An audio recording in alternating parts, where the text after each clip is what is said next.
Yo, what's going on, everybody? It's me, JCreams14 here with my Week 1 team builder for the CPA. We're going against Todd and his Chicago Bouffalants this first week. And anyways, we got a pretty good team that we put together real quick. So yeah, starting off we have mine, the Pelipper, mine from Finding Nemo. This isn't even the guy that said that, but whatever. Still a pelican. He's going to be physically defensive this week, kind of take on that Celesteela. Hopefully it doesn't bring Thunderbolt or any coverage for him. If he does, then I have, I don't know, I'll just have to pivot around it. But Celesteela could really be a problem for my team if it has the right coverage. So, yeah, I just have to watch out for that.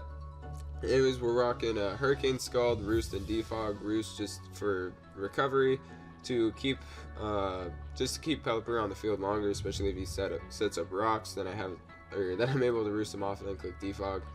Scald is there just to get some good damage on his team, maybe get a couple burns. Hurricane doesn't miss in the rain, so that's gonna be really nice. And of course we have Drizzle, the second best ability in the game.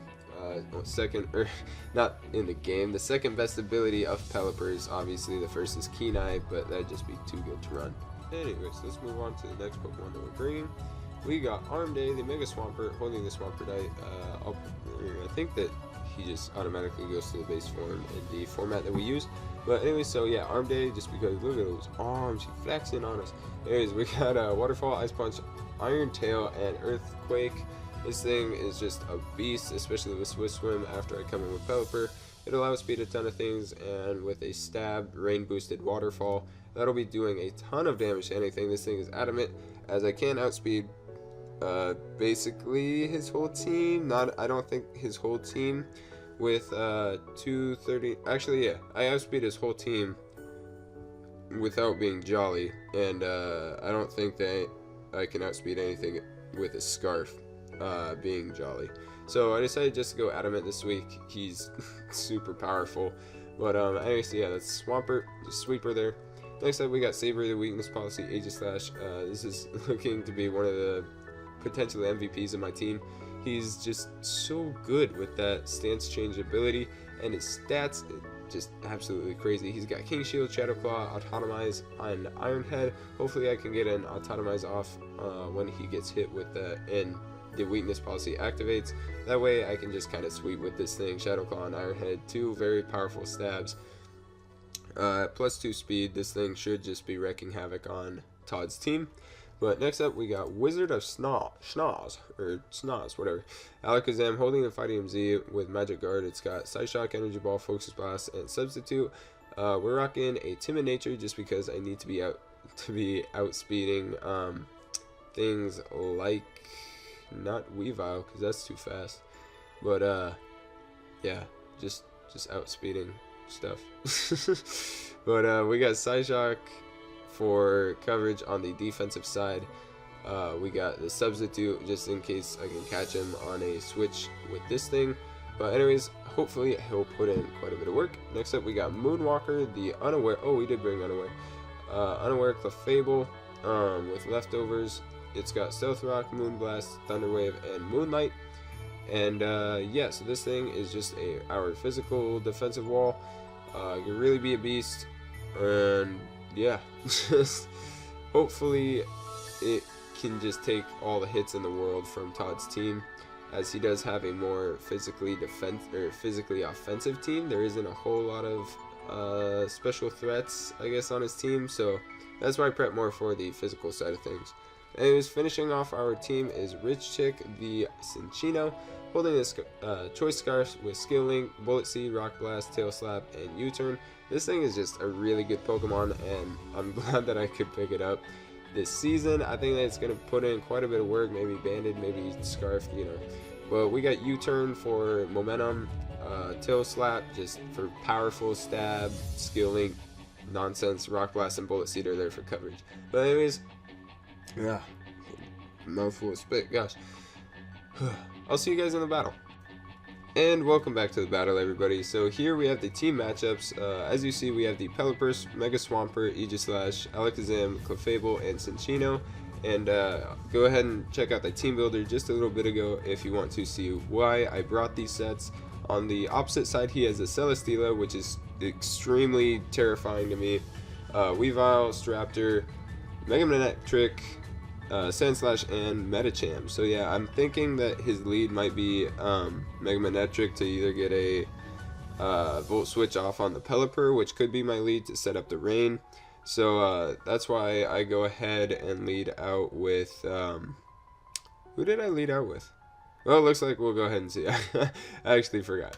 But let's see. So he leads out with Celesteela, actually, as I lead out with Rich Chick. That's what it was. Because I am Scarf, so I will get the U-turn off. It just kind of gives me momentum. See what I do. I go into Mine the Pelipper, set up the rain, see what he wants to do. He does go for the Heavy Slam, which only does 20% to me, which is really nice. This is a physically defensive Pelipper, so should be eating up Celesteela's hits. As he goes into Zidane, where I go for the Scald, I saw no reason not to, as it got a ton of damage off on anything, as you saw right there. But anyways, predicting the HP Grass, I go into Moonwalker, as he actually just Volt Switches. I felt like he would definitely go for the HP Grass because Mega Swampert in the rain already would just be terrible for him. Anyways, he goes into Ryuk, the Reckless Staraptor, and I feel like that's a banded damage because that's not very effective, and that did a ton.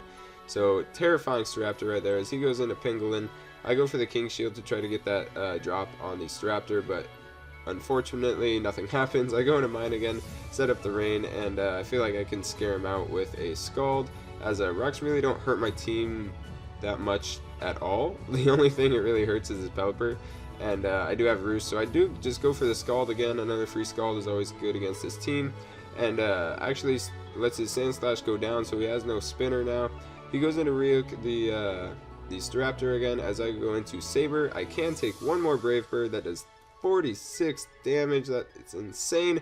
Unfortunately cannot take advantage of that weakness policy this week, but I do go for the Iron Head, predicting him to swap out, and I did catch the Machamp on that, and here I just go for the King Shield because all of Machamp's moves are will touch me. And so here I go ahead and switch out, saving my Aegislash for like Death Fodder or something, as I go in with Mine. I know that he can't really hurt me with -2, and so I'm in here with Mine, and Mine. I guess that's why. He goes in with Zidane as I click Defog, get rid of these rocks. I don't even know why I clicked Defog. I probably could have just fired off another Scald because it would have killed this Manectric. Anyways, since he Volt Switched last time, I decided to go into Swampert here. And so Arm Day is going to Mega Evolve and put a ton of pressure on his team, go for the Waterfall and kill the Zidane. I didn't want to go for the Earthquake in case he swapped into Celesteela or Staraptor, but Waterfall does a ton of damage in the rain to Celesteela. He goes for the Giga Drain, does not kill me, which is really nice, and I know that I outspeed, and so I click Waterfall and actually take down the Celesteela. So huge threat out of the way, very nice. Here's Jose, the shiny Weavile. What a shout out, I like it. So I go into Moonwalker. This thing is a Magic Guard. I think it's Magic Guard, but so yeah, Jose sets up a sub actually, kind of surprising there. Poison Jab doesn't do a whole lot to me, so I just fire off a Moonblast. I know that I can Moonlight up the next turn, so that's what I do here. I can take another Poison Jab as he actually swaps out into Ryuk, the Staraptor. I know that I can take one shot from this thing just because Clefable is so bulky. So I go ahead and click the Thunder Wave here as he does massive damage to himself and to me with that Brave Bird. I click the T-Wave and go for the Moonlight just to see if he got paralyzed, then I could get some health back and maybe take another one, but he does get the Brave Bird off, kills me, and goes down to 10%. Here, I know that I can just sweep with Cinccino. It is Scarfed and will outspeed his whole team. So I just click Scarf Tail Slap, kills the Staraptor as he goes into Jose, the shiny Weavile, and go ahead and kill that thing with a few Tail Slaps. I believe it's 4 that I get. Yeah, 1, 2, 3, 4. There we go. And then finally, Machamp comes in. I know that I take a Bullet Punch, and he does not live a Scarf Tail Slap from Rich Chick, the Cinccino. So that's going to be a great game to Todd. Really fun match. I'm sorry that Alakazam couldn't really do anything this match, but he was there. He was there for support. He was our cheerleader. But anyway, so yeah, shoutouts to Todd. Really good guy. Hats off to him.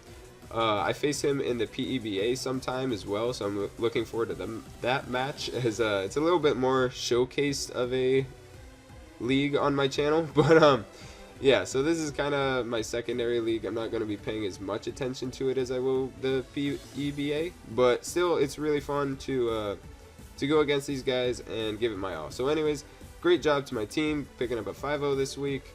Yeah, anyways, good job to Todd.